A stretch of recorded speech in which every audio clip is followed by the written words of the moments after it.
Hey guys, I know we would all love to have a personal chef in the kitchen. Well, today you have one. I'm here with my friend Chef Patrick, and he is going to show us some great kitchen tips and tricks that will make your time in the kitchen so much easier. Okay, next one we're going to talk about is a tomato. When your tomato's super ripe, get out that serrated knife. Because what happens is if I take a really ripe tomato with my chef knife, I have to push down on it.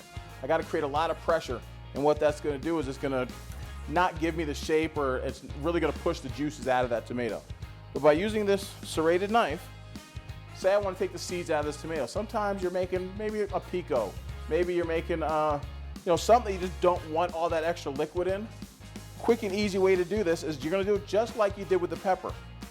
So take off the bottom, take off the top, put a little cut going down the side.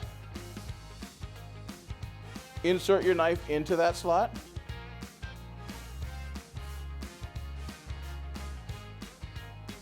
And quick and easy, you roll it out, and there's all that seeds, all that liquid, the things that you don't want in there, and I'm left behind with just the flesh of that tomato. And then normally at this point, once you get it a little flatter, you don't need as much pressure. I'll get that chef knife back out, especially when it's nice and sharp. So this is my plank. I now move that into my sticks. And then let's say if I was making a pico or something, I turn those sticks and I make my cubes. And just that quick, you have it diced up.